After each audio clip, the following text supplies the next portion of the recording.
unfortunately, Tom Loftus, the president, is out. He usually has something relatively prepared.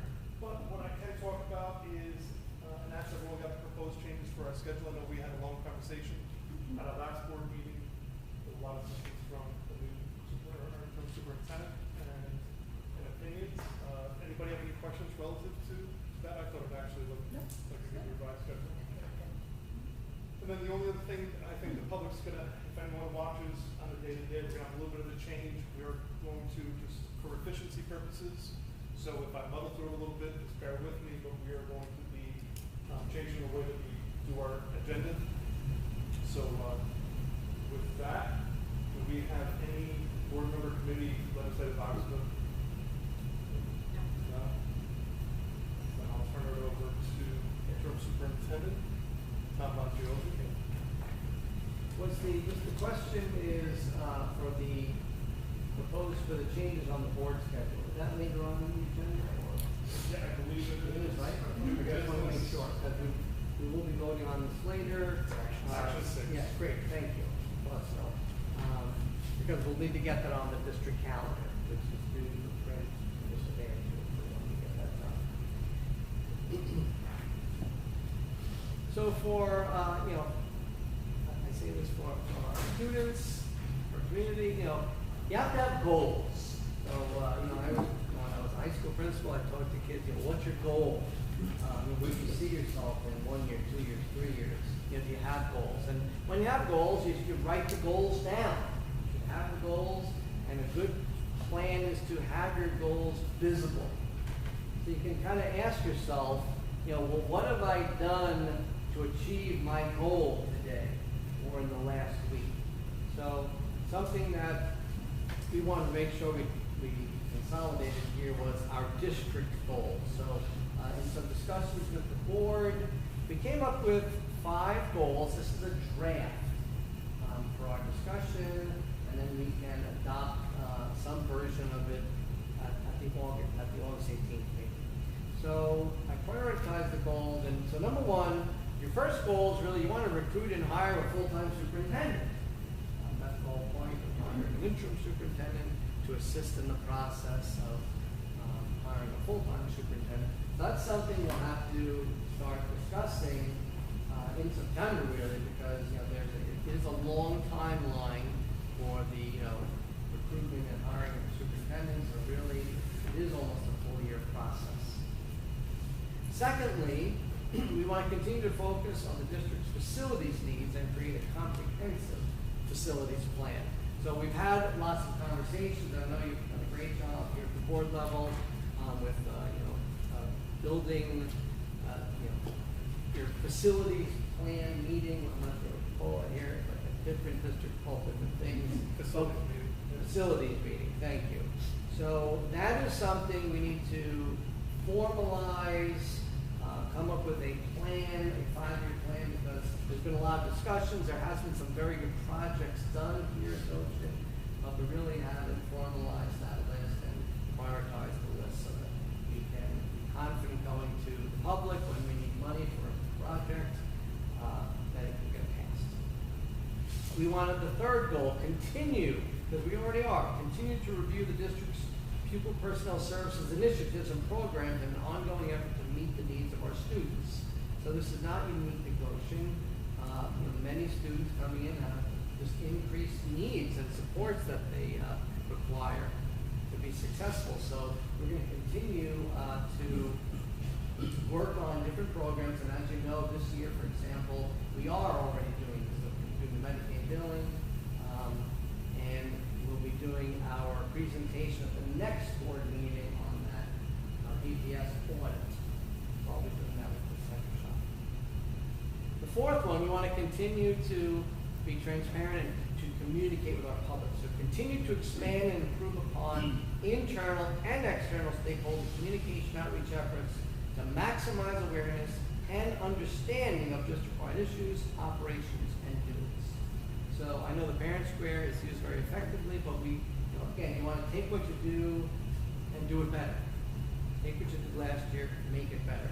So I think there's room for improvement in communication to the community, to all of our stakeholders.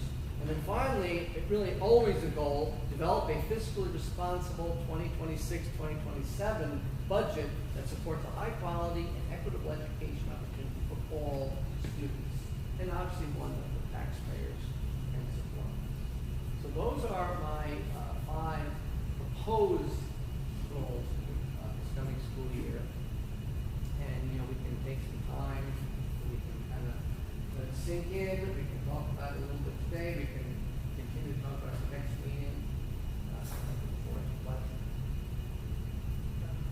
think that it's a great start. So there's not much, it's very clear cut, and it is where we need to go in my opinion.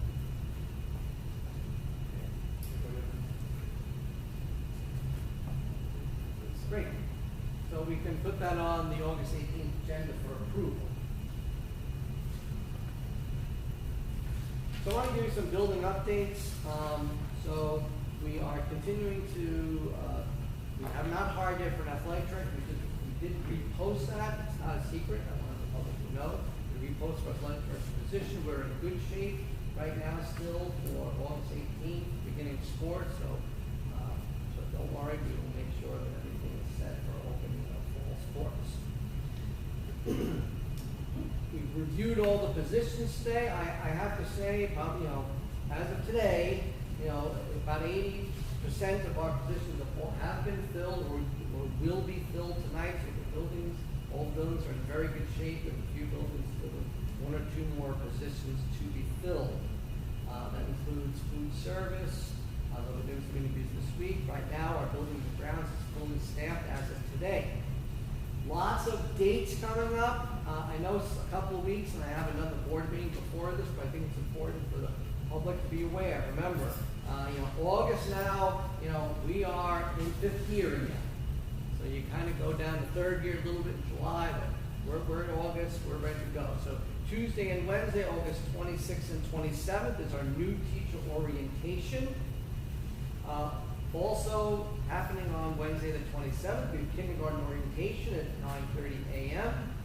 Also on the 27th, our transportation department will be doing their scheduled retraining that they have to do every year.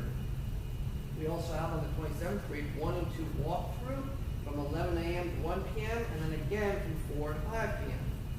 Wednesday the 27th, we have a 6th grade ice cream social from 4 to 5:30 p.m. at the middle school library.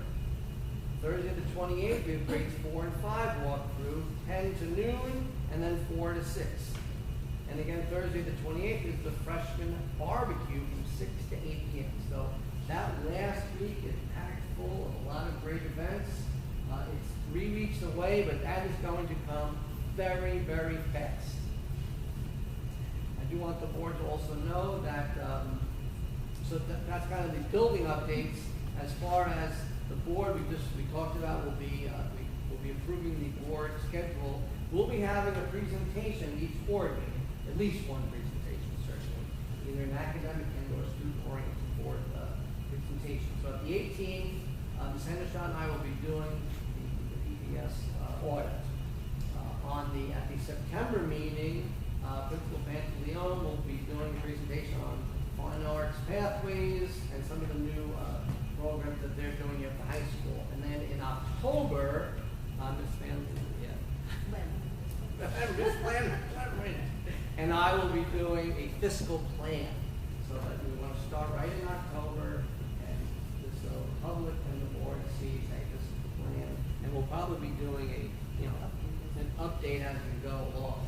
So those first few months are already planned, and then the principals will be getting back to me.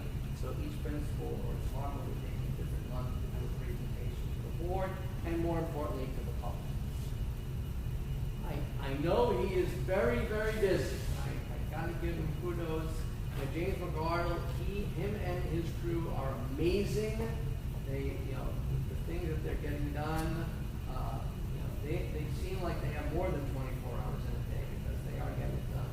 They're working very hard. And I did ask James to come back to this board meeting again just to give an update on where we are on the different summer projects. So James, if you want to come up, that'd be great.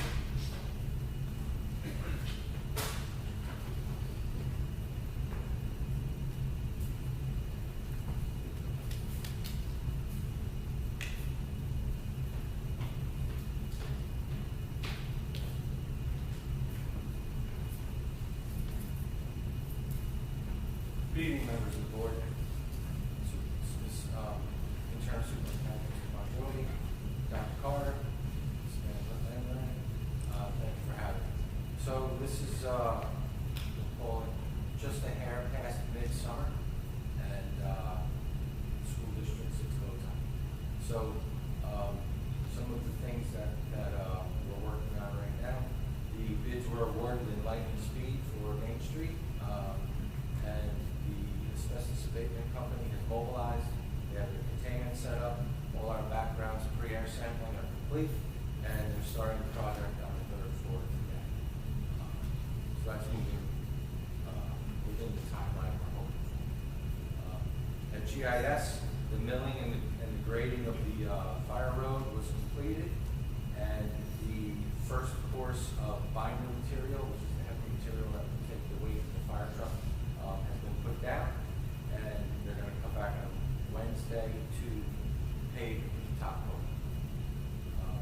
The drainage project is wrapping up the bus garage, which we had to do prior to any paving in the back of the parking lot. So the milling and grading has been done there. They finished that up today, and I believe they're going to start putting the binder down there to take the weight of the electric buses on Wednesday as well. The asbestos abatement at CJ Hooker in the kitchen and in rooms 235A and B have been completed. Air samples cleared, and they did the grinding of the concrete to receive the epoxy coating in the kitchen, and the new vinyl tile upstairs in 235A. We're waiting for them to come in and prep and prime the 2 classrooms upstairs, and then they're going to turn the space over to us, and we are going to tile it in-house for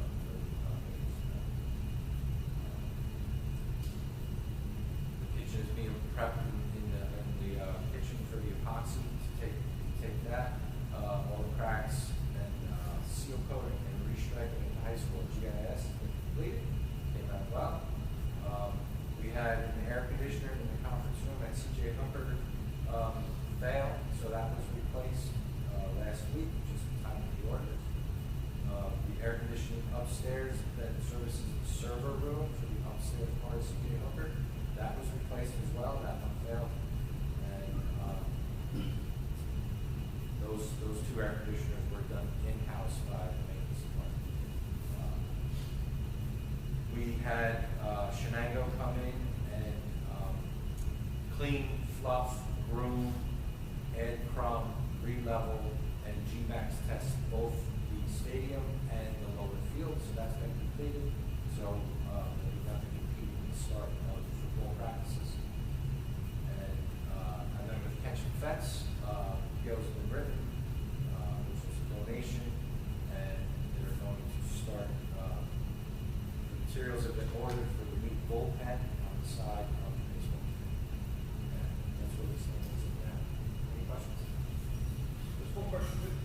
Last year, I know that there was always problems with the paint issues here in the hallway. You guys did epoxy as a test. How did that, work out for durability for the Worked out very well. It's held up exactly the way they said it would. It's pretty much 3 times as durable as the sheetrock that's behind it, and other than crashing a pallet jack or something like that into it, it's worked wonderfully. It's got that, still has this new gloss to it. It really makes the whole lot.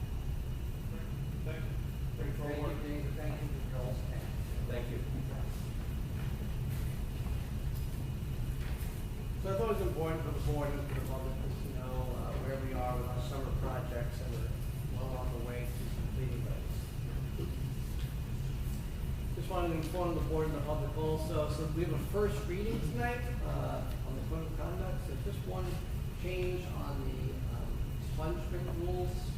So we're going to be taking the Board of Education out of the process. So parents and guardians can still request an expungement, but it'll all be through the superintendent. So really the only things that are changing is where it says Board of Education, we're changing it to superintendent. So people will apply to the superintendent, and the decision will be made by the superintendent, and it's still a one-time thing that people can, if they choose to do it. And I just wanted to address, at the last meeting, we had someone in public comment, just talk about the concern about the tennis court. I just wanted the public to know that it is something we are discussing No decisions have been made, but we're still in the researching process of exactly what's going to be the plan as for at both middle school and high school. And that's all I have. Thank you, sir. And now we move on to the Assistant Superintendent for Business Report, Mrs. Doreen Van Putnam. Thank you. So a week ago, about a week, 2 weeks ago, we met with James McCardle, Karen Wells, and I met with CPL and engineers who are NYSERDA funded for our bus electrification plan. So we did the kickoff meeting and we reviewed the process with them. And they also went up to the bus garage to review the area to see how it looks right now. They are working on this for us, and I will share more information as I get it from them and update you as we move along. They will have a final report, and I don't anticipate that for a few months. Medicaid billing has kicked off. The district is filing the necessary paperwork. We have to do a renewal because we haven't billed Medicaid in a few years, 10 years I'd say. And so we have to file the necessary paperwork with the state. And Dr. Hendershot's office has sent out the parental permission slips for billing for the current students. And I believe she's already received some back, which is great. And we're setting up training for staff within the next 2 weeks to use Medicaid IEP direct program and prepare for the new year.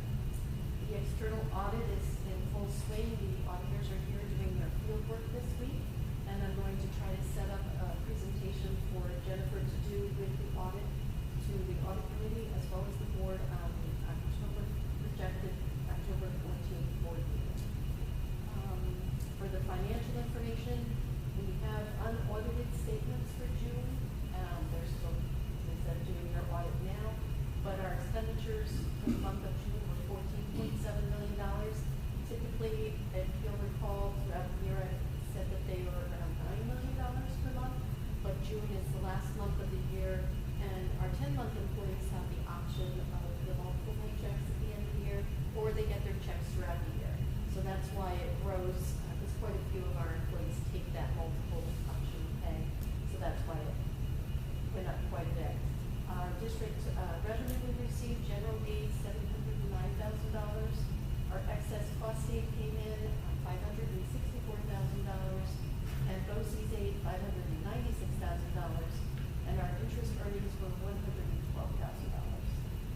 So our total expenses through the end of June, again, they're unaudited, so this number can change by the time the final audit is issued. Our total expenses for the year were $89.1 million, which is 97% of the projected budget, and that's typical in any budget you'll find throughout the state, and it's right in line with where we were last year. Our revenue, however, we earned 103%, which is good news, and it is mostly due to our interest income. The interest rates stayed fairly level. They declined a little bit throughout the year, but with our reserves and our cash on hand, we were able to earn, I think my down, but it was quite a bit more than we anticipated. And our BOCES refund was also higher. This has been higher for the last couple of years, so that was a good thing. And these are also in line with last year's numbers. Last year's were a little bit lower, 102.9%, 10%. That's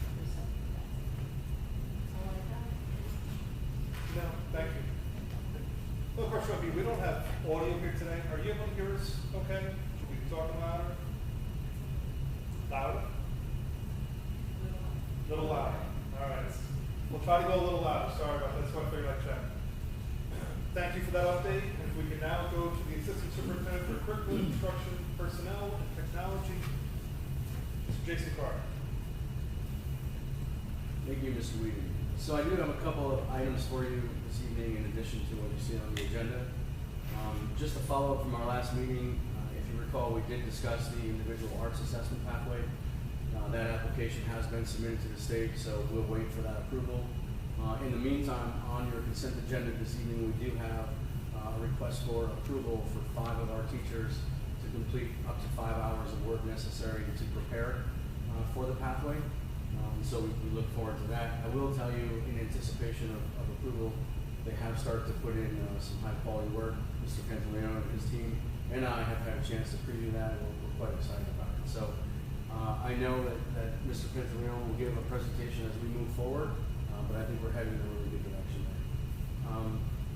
I also just wanted to mention, summer, as we say, is a very busy time of year. It really picks up, especially now as we enter August and move through in preparation for the doors opening. For my offices right now, we're preparing for a lot of our collaboration with stakeholders for the title grants, and so we're going to put out some of that notification to go through basically what type of allocation we have in each of the piles, Title I, Title II, Title III, et cetera, and how we're looking to spend that with stakeholder feedback. So just putting that on your radar. I also just wanted to mention two things in-house. We don't normally talk of all of the things that we're doing, but we're well aware that we went through a rather difficult budget season. And with that, unfortunately, we did lose a few of our aides, or a few more than a few, to be honest. And so, in making sure that all of our needs are covered, we've had some quality meetings with our administrative team, and first making sure that our mandated needs are all covered, and then moving forward that we have proper supervision and that we can cover what we need in the buildings to maintain a really high-quality learning environment. And I just want to give credit to our administrative team.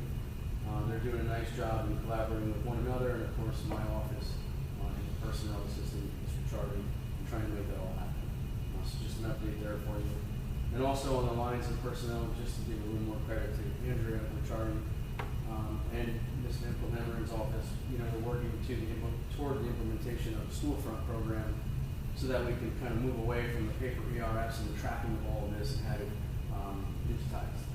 And so we're preparing for training of our clerical staff and our admin team, but Mr. Charlie is actually now handing out that information to our new hires so that we can prepare to roll right into that.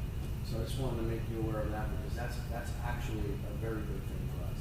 That should speed up the process and really help to avoid any unforeseen errors that may pop up. So we're excited about it. And it's a lot of work to do. So now, on the agenda, what you see is, I believe, two items. The first that we'll talk about, which I think may be the easiest, is digital report cards. And I know that it says Scotchtown, but in addition to a move to digital report cards, we're also talking about digital notifications, primarily through our Parent Square program. And so again, we're just trying to make sure that everyone is aware that we're looking to start to push that out digitally through the platforms that we have available. Doesn't mean that we can't accept phone calls and have conversations as needed, of course, but just be prepared to receive your notifications from our administrative team in each building through Parent Square. Okay? If any other information regarding that changes or pops up, we'll certainly let you know. Okay? And we'll make sure that we get that on the way. Okay. And then I know it says grade 2 scoring, but it's actually a board report or community report that we have prepared for you this evening regarding the New York State Education Department school and district accountability measures. And so we want to talk tonight about targeted support and improvement and how that affects our district and the Scotchtown Avenue School. And so I believe in your email you have a copy of the presentation. And unfortunately, I don't know that those viewing at home or the crowd this evening have that, so I'll do my best to explain as much as I can and to be as clear as I can, but we will get that presentation up online as soon as possible, okay? It is a okay. All right, thank you, Mr. Pack, I appreciate that.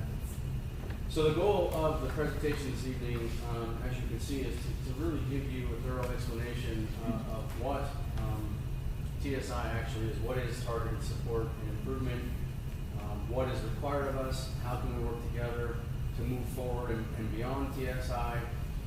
We want to talk a little bit about which of our subgroups was identified, what it entails to actually develop a plan and then implement the plan.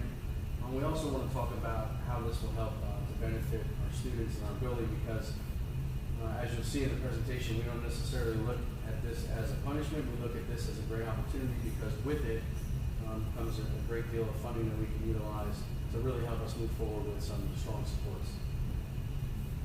And so when you talk about TSI, targeted support, as you can see in the first bulleted item, it is a part of ESSA. And so I think it's important to kind of understand the history of ESSA and understand that ESSA actually reauthorized No Child Left Behind, which in essence actually replaced ESEA from the mid-60s. And I only bring that up because the crux of ESSA truly is to provide equality and equity in services for all students of all subgroups, right?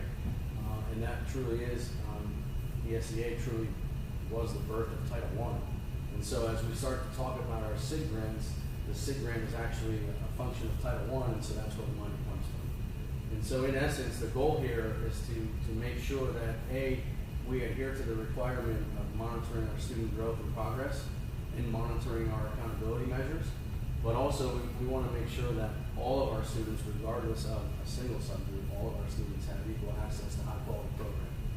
And so again, I look at this as something that we can benefit from because it gives us a chance to collaborate with stakeholders and actually access some additional funding, which we'll talk about in just a few minutes. If you look on your presentation, we've listed what we think are some of the key takeaways here. And I think if you look at that list, it being designed to support the students who need it the most through our identification process and of course through the accountability measures provided, that's really important. But again, I can't say it enough, it's not a punishment for us, it's an opportunity to learn and grow, especially as a building, but more so as a school community. So again, moving on to better understand this designation that we've received, the way that ESSA works in identifying populations, we look at weighted index and we look at core performance measures, but we also look at other indicators such as chronic absenteeism, amongst others. And so the state will take your overall tested, or they'll take 95% of tested, and they'll designate what a denominator is, and whatever is the greatest will serve as your denominator. And then they have a formula for those performing, in this case, regarding state testing measures, level 1, level 2, level 3, level 4. And from that formula, you will get a designated number. And then that number fits somewhere in a table which compares you to equal subgroups across the state. If you have multiple schools with the same subgroup within your district, it works for within your district. For us, by grade level subgroup, we are compared to every other grade level similar subgroup throughout the state. And so we land in a level 1, a level 2, a level 3, or a level 4. And that's where this determination comes from. And so it's important to understand that this is a database measure. Right? This doesn't just come out of the sky. It is based on years of performance measured on state tests. It is not cohort growth, but rather grade level measure. And so in this situation, Scotchtown serves as what we refer to as a feeder school because they send students from grade 2 to become grade 3 who are then tested on New York State assessments if they so choose to sit for the assessment. And so with Scotchtown being a feeder school based on grade 3 performance in 2 consecutive years, Scotchtown Avenue grade 2 subgroup students with disabilities has been labeled a targeted school, or rather targeted support and improvement subgroup. Is that following me on that one? I know it's a lot.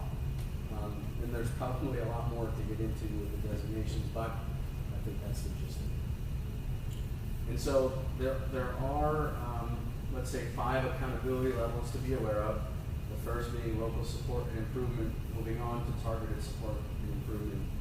Then there are schools receiving local support and improvement becoming potential TSI.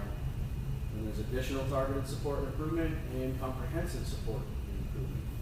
And so we are at that second level right now, which puts us in that eligibility level for SIG grant level 1. Okay? And so this gives us a chance to really take a look as a building, as a grade level, as departments, as a school community. We have a chance here to really be proactive and to come up with our approach as we get into a comprehensive plan, to really understand where our deficiencies lie, to really understand what our students' needs are, and then to come up with what will be the necessary supports and interventions. And I think that's the key component, the necessary supports and interventions to move this subject forward.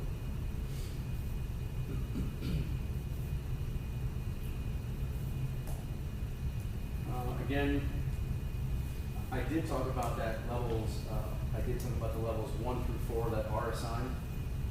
And so in our situation, talking about the weighted index and ELA, and also the core performance index, because we're talking about academic measure and not, for instance, chronic absenteeism measures, we could either land on TSI by being a level 1 in both the core and the weighted index, or a level 2 in the weighted index and a level 1 in the core. And so I will find the exact designation, the exact reason that we landed there. But what we know for sure in our past meetings and some of the information that we actually saw from NICEAD, it is the grade 3 ELA for students with disabilities. And so we talk about, what does this mean? What are the responsibilities and what are the opportunities that come our way as a result of this designation? And so you have in front of you what I think is quite a comprehensive list of what we will go through. But I do want to mention to you that we've actually started a great deal of this work. And so I just want to give a lot of credit to Ms. Driscoll, Ms. Cruz, and her team. They've gone through and they've actually created the parent surveys and the student surveys. They've now created staff surveys that we are ready to disseminate through Google Forms or even through EdVistas if necessary. And that's a huge part of called the school climate survey, but it gives us an understanding of what our staff, our families, and maybe even more importantly, what our students feel about the services provided to them, what opportunities they have within the classroom, what programs they like, what they may desire, where they feel their strengths are, and so on. And so we will collect and analyze that data as a part of what we do in preparation for the comprehensive plan. There will also be some student interviews that we do have to put together, and so that does entail some one-on-one or maybe small group interviews of students to delve a little deeper or to get a little bit more information from our students. But keep in mind, these are grade 2 students, and so we can't go too in depth, nor do we want to be intimidating by any stretch. And so we'll do this with parent permission, and we'll do this in a very developmentally appropriate way. Okay. We have sat as a team. Ms. Driscoll has sat with her larger committee that she has developed. And so, she's looked at some key variations on grade assessment data. They've looked at the rubric that the state provides and tried to identify where we may lie within this rubric to further identify maybe some deficiencies and where we can go. But we would all agree that there's a lot more work to do there. One of the more interesting pieces that I think her committee did find was that a lot of what we see on our state assessment data actually mirrors a lot of what we see on our local assessment data, like NWEA or even to a degree, maybe some of our other software programs that immediately give us feedback. Okay? So it's helping us to find consistency in performance, which will then lead us to find where those deficiencies are with maybe not pinpoint accuracy, but pretty accuracy, which will then help us to devise how we're going to target that with the supports that we can require. Okay? Again, we're prepared to go through all of that. This leads into that school comprehensive education plan that is referred to on your document as the 5-part needs assessment. And so if you just pay close attention, there's a lot of collect and analyze, a lot of listen, but on the very bottom there you see envision, right, to reflect, to synthesize, and to plan. And so that's where the lion's share of the work will be, but that's also where we will have the opportunity to collaborate. And so we've spoken with Dr. Wentworth. He'll put together, including himself, a small team of grade 3 teachers that will sit with our grade 2 team so that collectively we understand where our students are and where we need them to be. And I think, again, Ms. Driscoll is doing a wonderful job, Ms. Cruz is doing a wonderful job of saying, hey, listen, this is not just a grade 2 problem, right? So grade 2 feeds into grade 3. Grade 3 builds on 2, sends to 4, right? So every 3-8 test is not just a grade 3 or a grade 4 test. It's a test that we all have a part in because we're all laying the foundation for the assessments and for our students to succeed on those assessments. And so that's really the most important. for us to synthesize and plan together and to take accountability and ownership of all of it. As a part of the plan, we will most certainly come up with what we need, what we desire, and what we think will help to move us forward. Nothing replaces quality teaching in the classroom, of course, but there are programs that will be available to us that will help us to supplement instruction and to provide as much intervention. And the requirement, of course, we will follow, but even if it wasn't a requirement, we would do it anyway. Sites like What Works, in finding ESSA evidence-based programs that are proven to lead to success or at least growth, that's what we're targeting. So collectively we will do that and we'll prepare to move forward. We'll come up with a plan to utilize the funding, sit down and look at that SIG grant. All indications of what I see right now is that because we have one building targeted or rather designated as a TSI school, we should be able to receive up to $75,000. I'll double check those figures, but in our neck of the woods, $75,000 can lead to a pretty decent amount of professional development, which is an allowable expenditure. It can lead to acquisition of programs that we'll decide on together with our larger stakeholder committee. And so, we really hope this is going to be a successful venture for us. And so again, along the lines of saying, how do we grow? How do we exit? We all want to get off the list as fast as we can, but the reality is that we have to have growth and we have to prove that it's sustained growth. And so the subgroup that's identified, once again, are grade 2 SWD subgroup. We have to have sustained growth there, but while we're looking for sustained growth in that subgroup, we also cannot have any other subgroup identified or newly identified as TSI mandatory. And so there is a bigger picture here in that it's not just subgroup maybe full of 28 or 30 students. We also have to continue to be aware of what we have around us in the global picture. We need to continue to move our students forward and focus on that high quality instruction and support. And so we will do that, there's no question about it. And we've identified, let's say in a very preliminary yet not soft sense, you've got action steps that we have here. We've talked about this already just a few moments ago, but the use of that SIG funding for evidence-based interventions is really going to be the key along with our teacher professional development opportunities. And so that's really our goal to move forward and really attack this. Again, we look at this as an opportunity. We're not looking at this as a punishment. I believe that we're very fortunate because we've got the tools necessary and we've got the staff to move forward. And so if you go to your last slide, lifting ahead, provides the opportunity to form that clear path forward. It's something that we can collaborate on. It's something that we can do together with the larger stakeholder community and school community.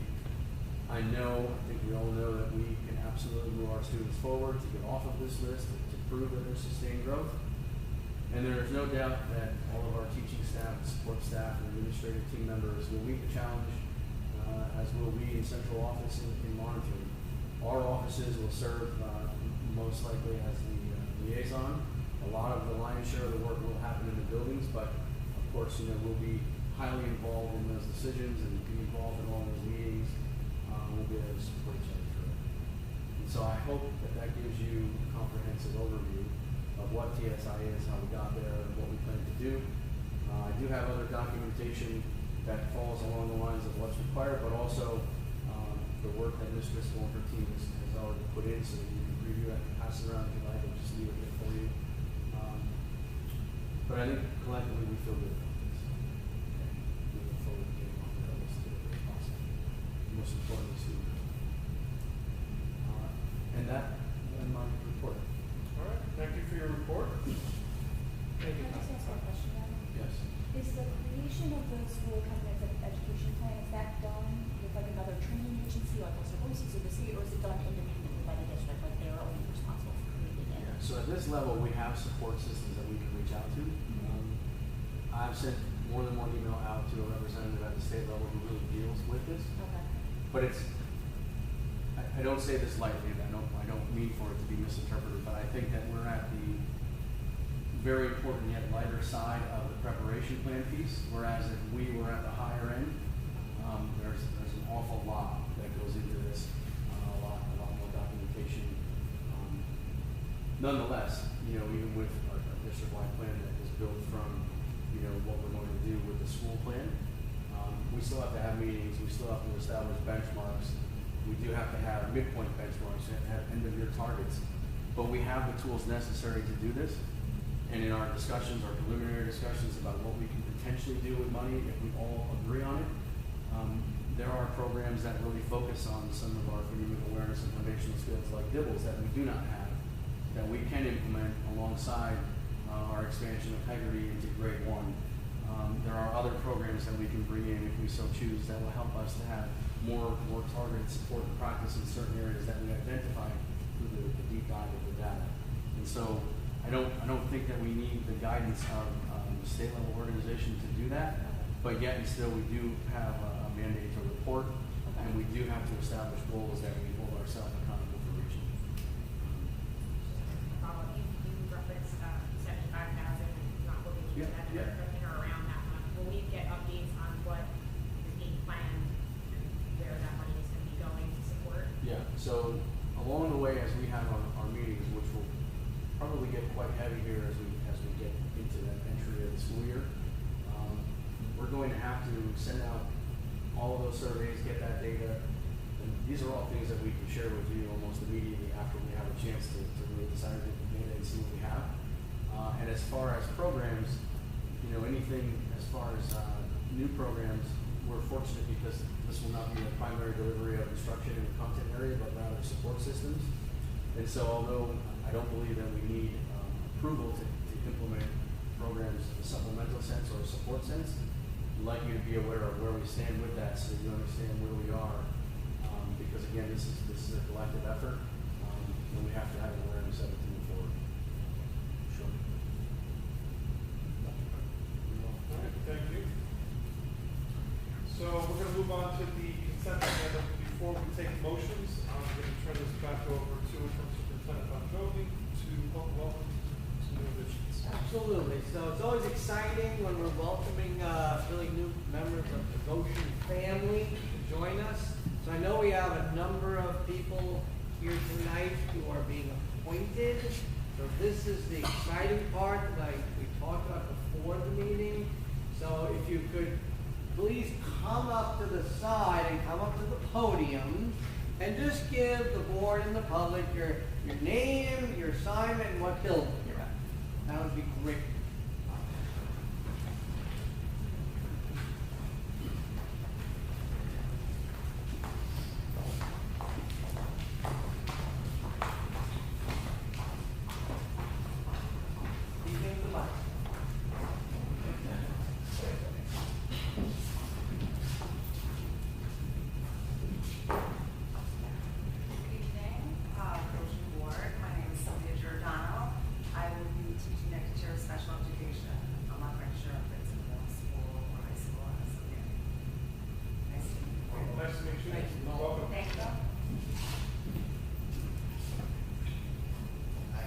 Silverman, evening to the board, everybody in the audience.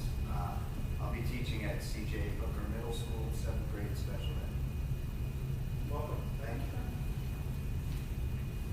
Hello everyone, I understand this first, I'm returning actually, the building clerk at high school. See you. Welcome back. Thank you. Good evening, I'm Erin Fleury. Some of you might know me.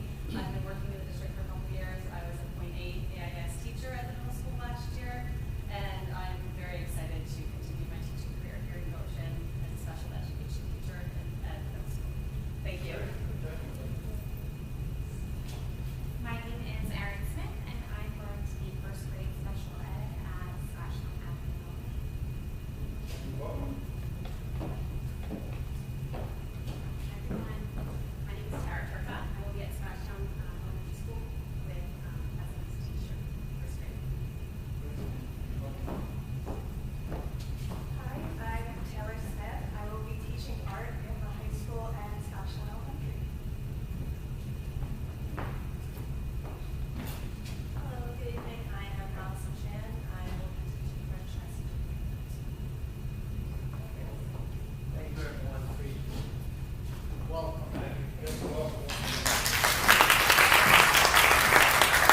for new business?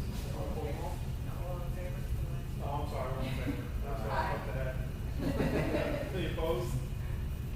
All right, no old business.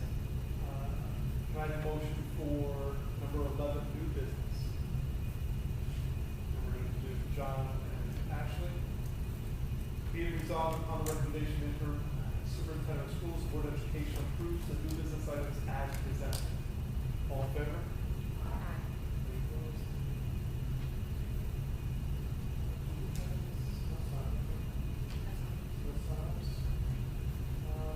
Board member issues. Anyone have anything to discuss? I just have a quick reminder to the public, students, remember the 7C challenge continues. So you've given up hopefully chips, candy, and cookies, and I'll be announcing this week's on Thursday. Those were the easy ones, just to warn you. I'm so used to board member issues, and it was the first back I forget that we are back to we're doing all of it here.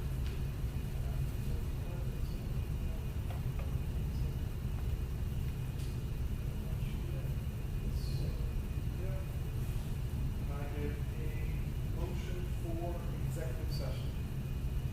Okay, John and Scott. Be it resolved that the Board of Education will enter into executive session with the intent not to reconvene the business portion of the meeting for discussions related to the employment history of a particular person or persons. All in favor? Any opposed? All right, thank you everyone for coming. Yes, thank you, everyone. Have a great evening.